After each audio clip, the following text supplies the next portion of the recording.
स्वागत है आपका सीबीएसई व्यापम में। बहुत सारे लोगों की मांग थी कि सर आप अलग अलग सब्जेक्ट का फूड इंस्पेक्टर तैयारी, पटवारी की तैयारी और हॉस्टल वार्डन की तैयारी के लिए सर ऑब्जेक्टिव क्वेश्चन बताइएगा और उसका प्रैक्टिस करवाइएगा। तो उसी कड़ी में हमने जो है ऑब्जेक्टिव क्वेश्चन है ये अर्थशास्त्र का है, जो कि बहुत ही महत्वपूर्ण है। चाहे वो सीजीपीएससी का एग्ज़ाम हो या आपके व्यापम का एग्ज़ाम हो, बहुत ही महत्वपूर्ण आने वाली सभी भर्तियों के संबंध में। तो जो पेपर निकालना चाहते हैं वो ज़रूर इस टॉप 10 क्वेश्चन को पूरा देखिए। जल्दी से हम जल्दी स्टार्ट करते ताकि आपका टाइम वेस्ट ना हो। सबसे पहले है, भारत में बैंकों का पहली बार राष्ट्रीयकरण कब हुआ था?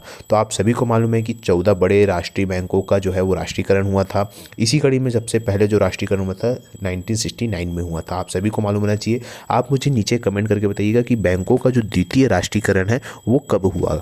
उसके साथ साथ आप ये भी बताइएगा कि एसबीआई का राष्ट्रीयकरण कब हुआ, एलआईसी का राष्ट्रीयकरण कब हुआ। ये सब आपको मालूम होना चाहिए। बेसिक जो है वो आपको एग्जैक्ट सन सहित याद होना चाहिए, पहली बात। दूसरा जो क्वेश्चन है वो है आपका, भारत में आठ जो कोर सेक्टर है उसमें किसे शामिल नहीं किया गया है? तो आप सभी को मालूम है 8 जो है वो कोर सेक्टर है। कोयला, उर्वरक, विद्युत, इसमें किसको शामिल नहीं किया है? रसायन को जो है इसमें शामिल नहीं किया है। तो आपको मालूम होना चाहिए इसका सही आंसर क्या होगा। ऑप्शन डी जो है इसका सही आंसर होगा। उसके बाद अगला क्वेश्चन है, बूट लेंगिंग से क्या आशय है? आप सभी को मालूम है बूट लेंगिंग ये जो है अर्थशास्त्र का जो है, ये अर्थशास्त्र याद रखिएगा। बूट लेंगिंग किस में आएगा? अर्थशास्त्र का जो है सब्जेक्ट उसमें आएगा। इस प्रकार के आप जो अर्थशास्त्र का सब्जेक्ट का जो मेन जो इस टाइप का जो वर्ड रहता है उसको आप अच्छे से याद कर लीजिएगा। इसका मतलब होता है कि शराब की तस्करी। इसका ऑप्शन डी जो है इसका सही आंसर है। देखिए ये जितने भी क्वेश्चन है ये कहीं ना कहीं सीजीपीएससी में आए हुए हैं और कहीं ना कहीं सीजी व्यापम में भी आए हुए हैं। तो आप सभी दोनों को, क्योंकि सीजीपीएससी का क्वेश्चन सीजी व्यापम में आता है, सीजी व्यापम का क्वेश्चन सीजीपीएससी में आता है, और कई बार ये अपने क्वेश्चन को रिपीट भी करते हैं। अभी हाल ही में जितने भी एग्जाम हुए उसमें बहुत से क्वेश्चन जो है व्यापम और पीएससी में रिपीट होते हैं। तो आप सभी जितने भी है ये ऐसे टाइप के क्वेश्चन है उसको आप जरूर एक बार देखिएगा और जल्दी से प्रैक्टिस करिएगा। इसके साथ ही साथ देखिए अगला क्वेश्चन है आप सभी के लिए, निम्नलिखित में से कौन भारत में नगरीकरण वृद्धि का सबसे मंद कालखंड था? आप सभी को ये मालूम होना चाहिए कि भारत में नगरीकरण वृद्धि का सबसे मंद कालखंड था। ये जो क्वेश्चन लिया गया है ये लिया गया है जनसंख्या से, जनसंख्या के टॉपिक से। तो आप सभी को जनसंख्या अच्छे से याद कर लेना चाहिए। अब आपके पास 4 ऑप्शन है, आप बताइए कि जनसंख्या का जो नगरीकरण है उसका मंद कालखंड कौन से सन में था? तो देखिए आप लोग ने सोच लिया। अब मैं इसका सही आंसर बताता हूँ। ऑप्शन जो ए है 1960 से 1931, ये है ऑप्शन ए, इसका सही आंसर होगा। ठीक है।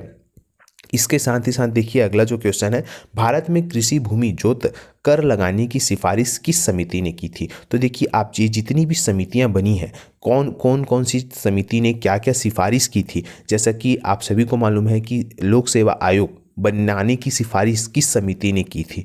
साथ ही साथ इसके अलावा भी बैंकों के सुधार के लिए किस समिति ने जो है सुझाव दिए। ये बहुत सारी जो समितियां हैं ये आप अच्छे से याद करिएगा, मेन है ना। नहीं तो इसका जो लिस्ट है मैं आपको टेलीग्राम चैनल में पूरा बना के दे दूंगा। देखिए इसका जो सही आंसर है आप याद रखिएगा, भारत में कृषि भूमि जोत कर लगाने की सिफारिश किस समिति ने की थी? तो इसका सही आंसर होगा ऑप्शन डी, राज्य समिति। याद रखिएगा।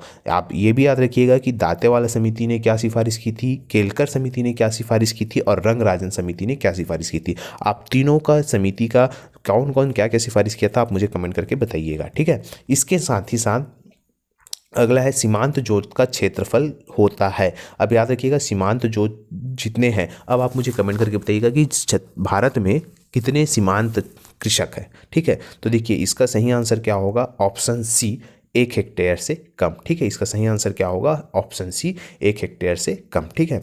इसके अलावा है अगला क्वेश्चन, भारत की पहली मानव विकास रिपोर्ट कब जारी की? अब देखिए ये मानव विकास रिपोर्ट से हर एग्जाम में व्यापम के लिए बहुत ही महत्वपूर्ण हो जाता है। ये जितने भी सूचकांक है, इंडेक्स है, आपको अच्छे से याद होना चाहिए क्योंकि ये कहीं ना कहीं वहीं से पूछा है। आप लोग ने हाल ही में देखा होगा कि मानव विकास रिपोर्ट से भी क्वेश्चन पूछे थे कि इसका जो 3 स्तर है, शिक्षा, स्वास्थ्य, है ना, ये जो है वो कब से लागू हुआ है ना। तो हमारे भारत में कब पहली बार जारी किया गया? अप्रैल 2001 में जारी किया गया। ठीक है। अब आप मुझे कमेंट करके बताइएगा कि वर्तमान में भारत का क्रम मानव विकास सूचकांक में कौन सा क्रम है। ठीक है।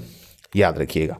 इसके अलावा जो क्वेश्चन है, यदि रेपो रेट, याद रखिएगा ये सब याद रखिएगा, repo rate, reverse repo rate, bank rate, MSF, CRR है ना, SLR, ये सब आपको याद होना चाहिए। तो यहाँ पे पूछा गया है कि यदि रेपो रेट में वृद्धि होती है तो क्या होगा। अब देखिए रेपो रेट होता है वो रेट होता है जहाँ पे जो बैंक है वो किसको लोन देता है, व्यापारिक बैंकों को, मतलब जो है उसको RBI जो है वो लोन देता है। अब अगर रेपो रेट को बढ़ा दिया जाएगा तो क्या होगा, रेपो रेट बढ़ाने से लोन लेने की क्षमता कम हो जाएगी, लोग कम लोन लेंगे। क्यों लेंगे कम लोन, क्योंकि जो बोलना चाहिए प्रतिशत है रेपो रेट वो क्या होगा, बढ़ जाएगा। तो अगर आप कर्जा लेंगे तो आपको ज़्यादा ब्याज चुकाना पड़ेगा, इसी वजह से लोग फिर क्या लेंगे, कम लोन लेंगे। इसी वजह से मुद्रा का जो प्रसार है वो क्या हो जाएगा, कम हो जाएगा। ठीक है, यहाँ पे RBI जो है वो व्यापारिक बैंक है वो कम लोन देगी या कम लोन लेंगे, इस प्रकार से चीज़ें होंगी। ठीक है, आप लोगों को समझाने के लिए मैंने ये सब बताया। इसके बाद जो है अगला क्वेश्चन, एंजिल वक्र। देखिए ये जितने भी वक्र है, मतलब जितने भी इस टाइप के, जैसे एंजिल वक्र हो गया, गिनी गुणांक हो गया, लॉरेंस वक्र हो गया, है ना, इस प्रकार के जितने भी वक्र होते हैं आप उसे अच्छे से याद रखिएगा। देखिए इसका जो संबंध है, इसका सही आंसर होगा आप लोगों ने, देखिए 4 ऑप्शन आप देख सकते हैं यहाँ पे, है ना, मेन दो ही ऑप्शन है। अब अगर आपको याद होगा तो अच्छे से बना होगा, किसी वस्तु की मांगी गई मात्रा तथा उपभोक्ताओं की आय के बीच संबंध को जो है वो एंजिल वक्र कहते हैं। ठीक है, ये आप लोग, ये कहीं का भी सवाल नहीं है, ये CGPSC और CGWAPA में पूछा गया सवाल है। ठीक है, इसके अलावा देखिए, इसके अलावा जो क्वेश्चन है, राष्ट्रीय आय के अनुमान भारत में तैयार किए जाते हैं। तो ठीक है, आप सभी को मालूम है कि राष्ट्रीय आय, है ना, आप सभी को मालूम होना चाहिए राष्ट्रीय आय, प्रति व्यक्ति आय, राष्ट्रीय, इस प्रकार से जितनी भी चीज़ें हैं वो आपको मालूम होना चाहिए। अब देखिए इसका जो राष्ट्रीय आय का आकलन कौन करता है, हमारा CSO करता है। ठीक है, अब मुझे आप कमेंट करके बताइएगा कि CSO का गठन कब किया गया, है ना। ठीक है, और 29 जून को कौन सा मेन अर्थशास्त्र का जो है जन्मदिन मनाया जाता है या सांख्यिकी दिवस मनाया जाता है, तो 29 जून को मनाया जाता है। और ये क्यों मनाया जाता है आप मुझे कमेंट करके बताइएगा। ठीक है, तो ये था क्वेश्चन। इसके बाद यही तक था 10 क्वेश्चन, टॉप 10 क्वेश्चन, है ना। अब इसी प्रकार से हम अलग अलग सब्जेक्ट का, विश्व भूगोल का, भूगोल का, इतिहास का, मेन बहुत ही महत्वपूर्ण टॉपिक हम ले लेंगे, जिससे कि आपके सारे टॉपिक कवर हो जाए और आपकी फूड इंस्पेक्टर, पटवारी, हॉस्टल वार्डन सारी की सारी तैयारी अच्छे से हो। तो आप आशा करता हूँ कि आपको वीडियो अच्छा लगा होगा, और वीडियो अच्छा लगा तो आप इसे क्या करना है, आपको ज़्यादा से ज़्यादा लोगों तक लाइक कराना है, शेयर कराना है और सब्सक्राइब भी कराना है। ठीक है, तो अब हम मिलते हैं नेक्स्ट वीडियो में।